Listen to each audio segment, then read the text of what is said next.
Hello everyone, it's Rough here and we're back with some more StarCraft action. Now this time it's going to be between our gray Zerg Red and our blue Terran SnMParker. Now this time, like I said, it's going to be between TVZ, and we'll see who comes out on top today.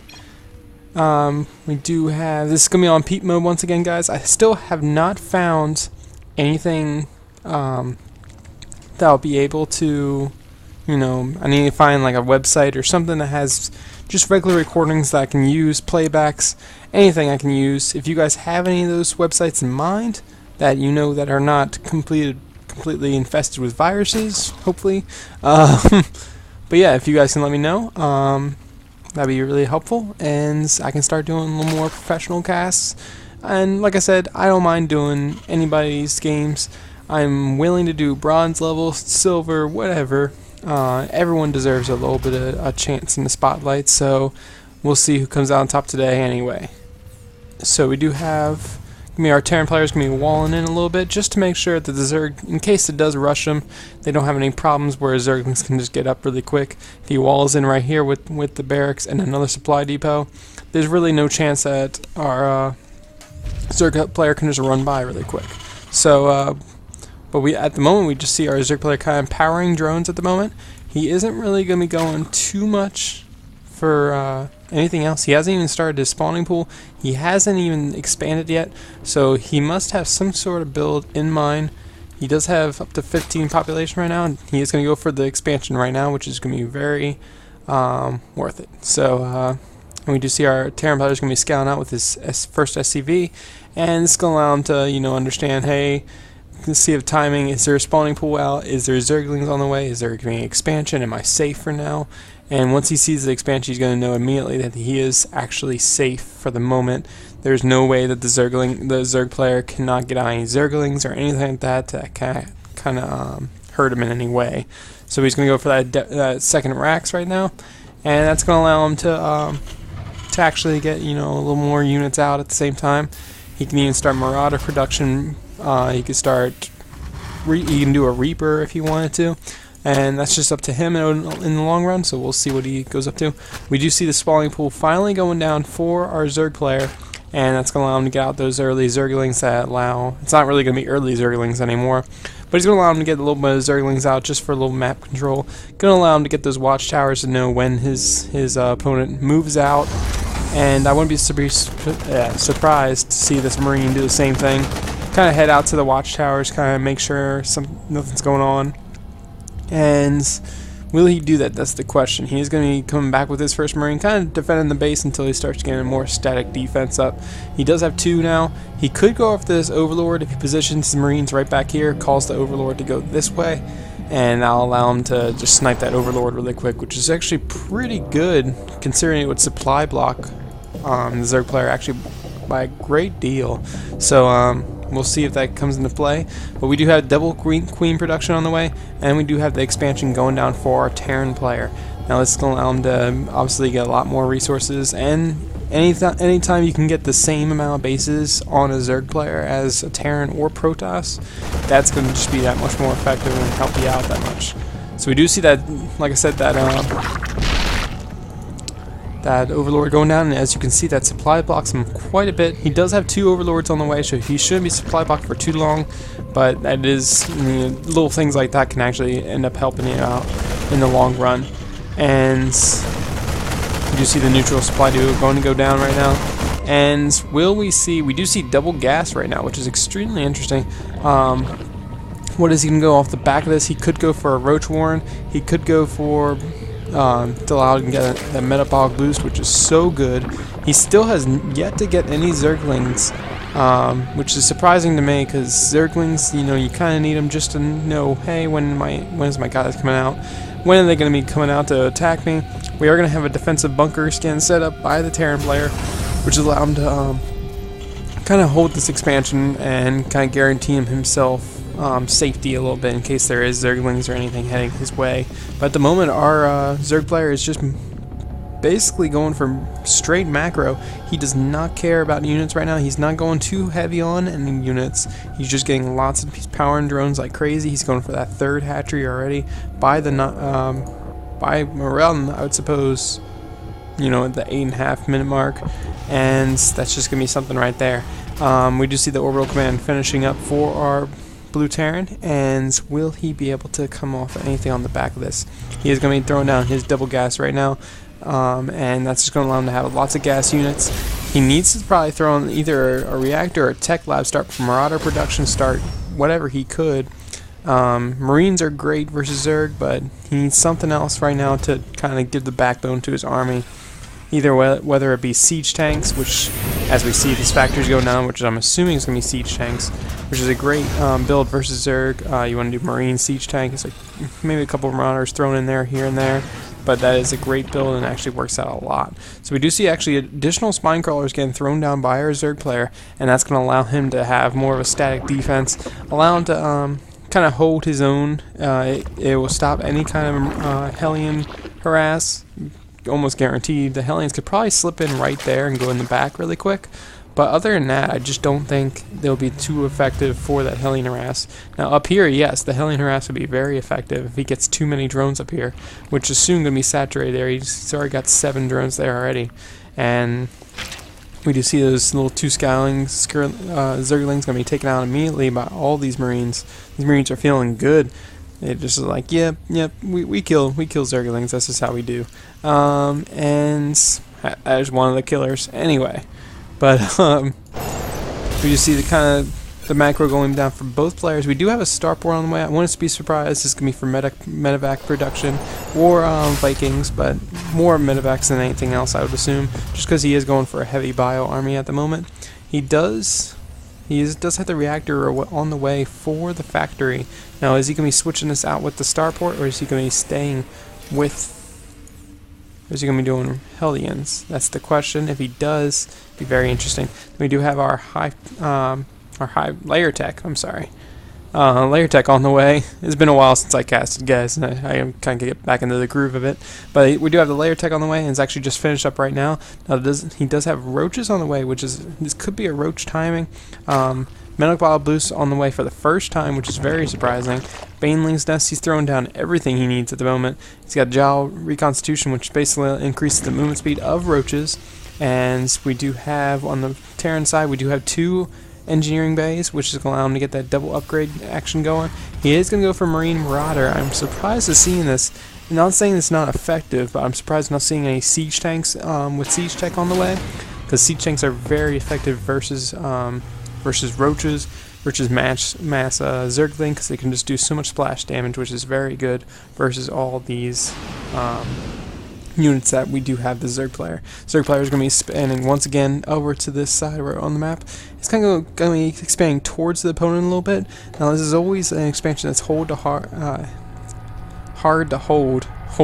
Anyway, hard to hold, mainly because there's so many different ways that the player can attack from there. He can attack from there, attack from there, attack from the high ground to take out any of the drones.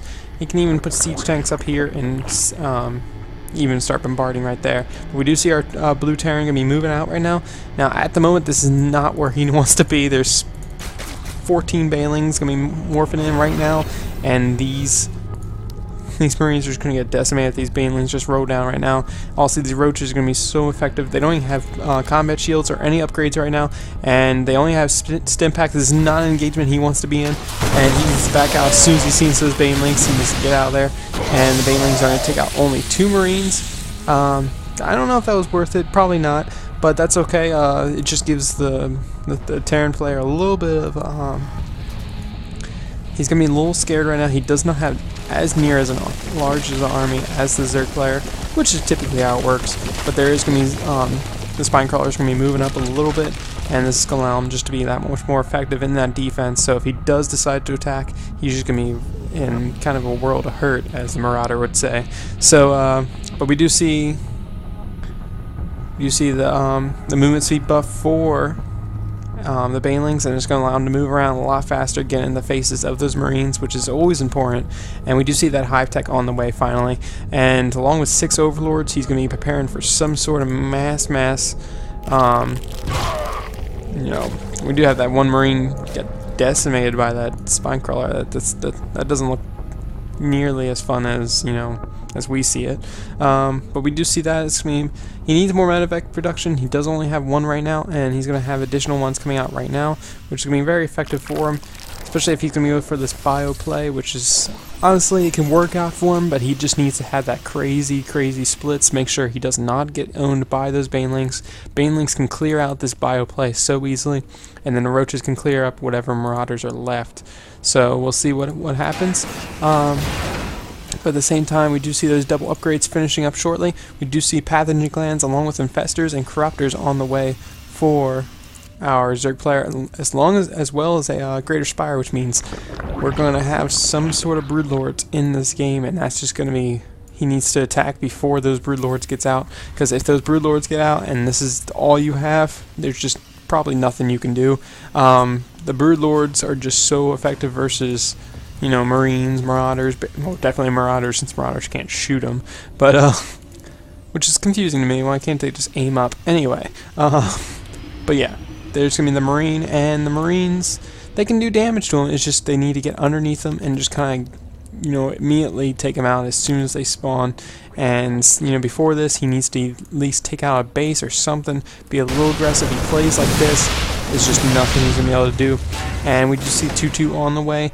I just don't know, 2-2. Anyway, I just don't know if this bio play is going to be holding out for our Zerg player. He's getting pretty nasty on supply. He's almost maxed out. About 40 more supply, and he'll be maxed out. At the same time, we do see our Terran player is going to be kind of walling himself in with barracks, which is not a bad idea. At the same time, I just don't know. It's not going to be effective. He needs to move out and be a little aggressive right now, because this is before those broodlords are popping, but they're already starting to morph in, and that's just going to be basically game over for our Terran player.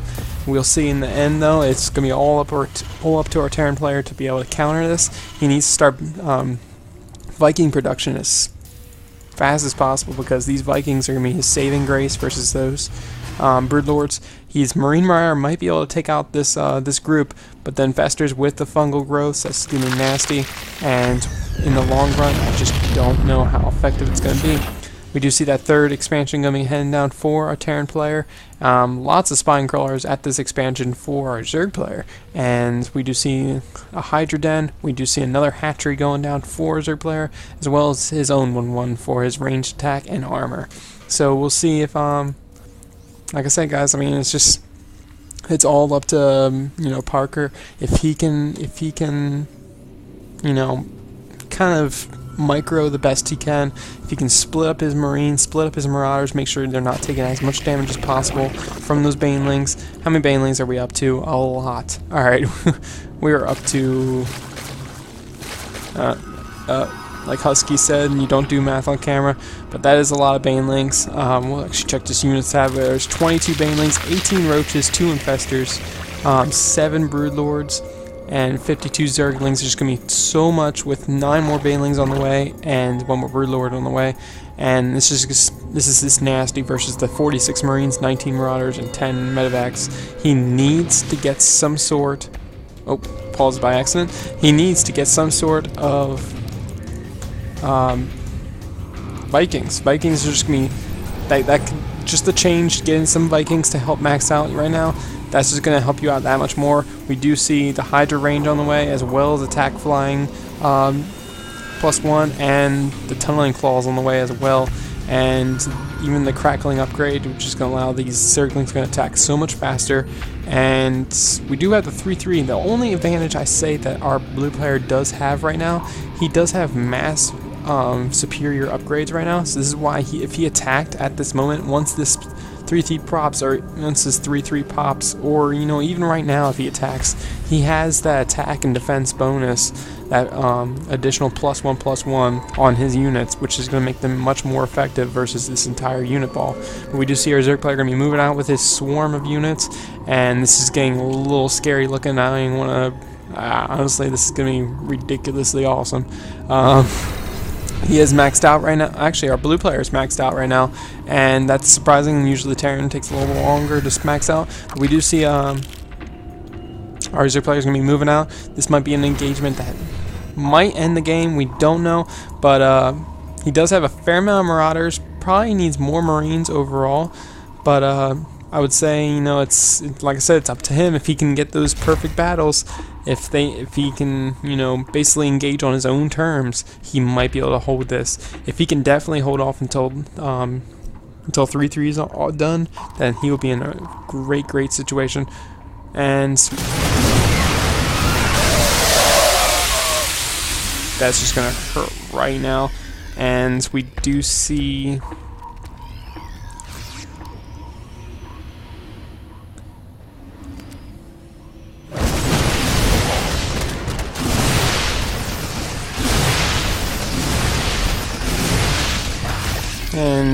like I said, this kind of be back and forth. Now, if he can wait out till that 3-3 is done, then there's just nothing he can do about it, and it's gonna make him much more effective. And we do see that we're gonna have, about to get really interesting, guys. He's kind of moving in a position now. I don't know if this is a great idea. Now, he's gonna have all his units attacking, but at the same time, Zerg is gonna be moving in, and it's just not gonna be. He has all his Marauders attacking for his Marines, and guess what? That just means Fungals up the butt right now, and guess what? That entire army is dead. And that just means if our Zerg player moves in right now, it's game over. He can just pull these units right here and pull them with them. Pull those hydrogens. Could you imagine if they're called hydrogens? Anyway, hydralisks. If he can just pull those along with the units he has at the moment, all he needs to do is just bring them down and start attacking. There's no defense left for our Terran player. All he has is a lot of medevacs with full energy, and he can just, like I said, fungal that entire army again, and it's just game over at that point. There's just not much he can do. He can fungal multiple times, and I just don't see him winning after this one. So we'll see what happens in the long run. This just looks to be basically a great timing. He finally decided to go to that Viking production, but too little too late, and it's just not enough at the moment. There's just nothing he can do to actually deal with this, because the Vikings are only going to be two Vikings by the time he gets down here, if the Zerg player stalls. But if he doesn't, if he goes right in right now, which he is, there's just not enough here. I mean, he did get a fair amount of units up, but at the same time, if he fumbles this entire army once again, which is exactly what he's going to do, I just don't see it happening. Plus, the Broodlords are in a great place to get that advantage, and even the Vikings are shooting at the Overseer, which is never a good sign. And here comes the reinforcements. All they need to do is just come in, and it's over. There's just nothing they can do after this. We got the 2-2 on the way for our Zerg player, along with another Spire, but at this point I don't even think it matters. And will he GG out, as the question? And he does. So Red is going to be our victorious player in that one. He did have that wonderful angle with his Broodlords, which allowed him to get that, basically the perfect angle to kill all of the Marines, all of the, you know, basically the dangerous stuff. So we do see our Red is going to be winning against SnMParker, and I hope you guys enjoyed it. If you liked the video, please give it a thumbs up. If you want to subscribe, feel free, and I will see you guys next time. Thanks for watching.